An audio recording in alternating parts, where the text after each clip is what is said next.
The Chaser by John Collier, narrated by Sarah Simpson. Alan Austin, as nervous as a kitten, went up certain dark and creaky stairs in the neighborhood of Pell Street and peered out for a long time on the dime landing before he found the name he wanted written obscurely on one of the doors. He pushed open this door, as he had been told to do, and found himself in a tiny room which contained no furniture but a plain kitchen table, a rocking chair, and an ordinary chair. On one of the dirty, buff-colored walls were a couple of shelves containing, in all, perhaps a dozen bottles and jars. An old man sat in the rocking chair reading a newspaper. Alan, without a word, handed him the card he had been given. "Sit down, Mr. Austin," said the old man very politely. "I am glad to make your acquaintance." "Is it true," asked Alan, "that you have a certain mixture that has quite extraordinary effects?"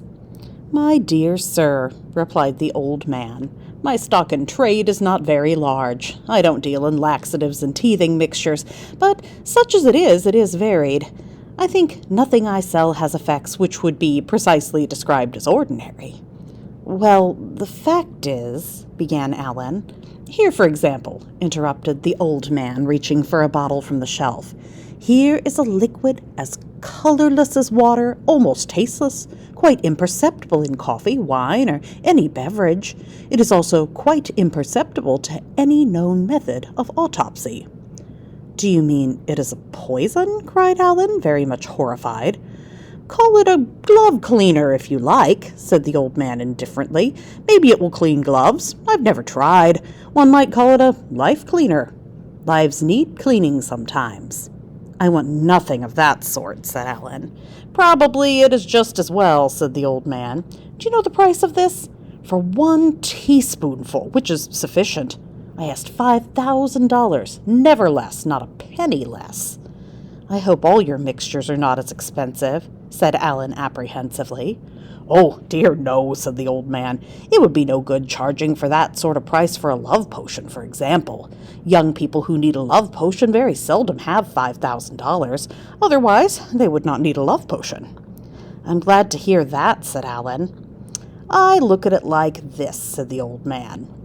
"Please a customer with one article, and he will come back when he needs another. Even if it is more costly, he will save up for it, if necessary." "So," said Alan, "you really do sell love potions?" "If I did not sell love potions," said the old man, reaching for another bottle, "I should not have mentioned the other matter to you. It is only when one is in a position to oblige that one can afford to be so confidential." "And these potions," said Alan, "they are not just, "Oh, no," said the old man. "Their effects are permanent and extend far beyond the mere casual impulse. But they include it. Oh, yes, they include it. Bountifully, insistently, everlastingly." "Dear me," said Alan, attempting a look of scientific detachment. "How very interesting. But consider the spiritual side," said the old man. "I do, indeed," said Alan. "For indifference," said the old man, "they substitute devotion. For scorn, adoration. Give one tiny measure of this to the young lady, its flavor is imperceptible in orange juice, soup, or cocktails, and however gay and giddy she is, she will change altogether. She will want nothing but solitude and you." "I can hardly believe it," said Alan. "She is so fond of parties." "She will not like them any more," said the old man. "She will be afraid of the pretty girls you may meet." "She will actually be jealous?" cried Alan in a rapture. "Of me?" "Yes, she still will want to be everything to you. She is already, only she doesn't care about it. She will, when she's taken this. She will care intensely. You will be her sole interest in life."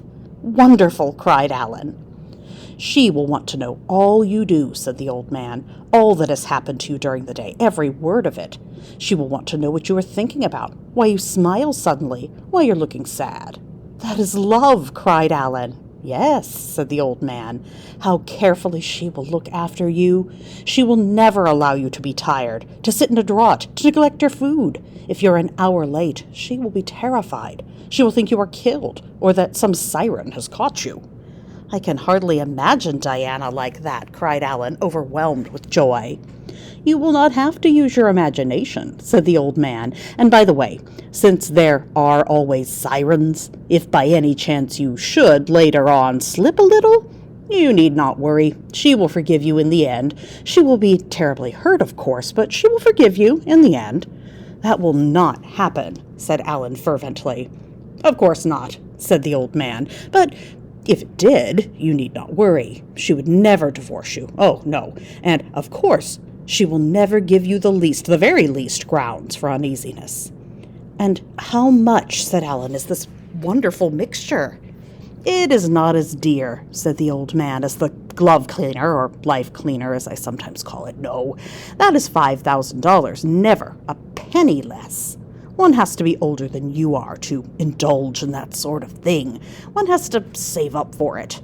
But the love potion, said Alan. Oh, that, said the old man, opening the drawer in the kitchen table and taking out a tiny, rather dirty-looking phial. That's just $1.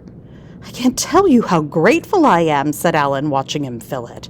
I like to oblige, said the old man. Then customers come back later in life when they are better off and want more expensive things. Here you are. You will find it very effective. Thank you again, said Alan. Goodbye. Au revoir, said the man.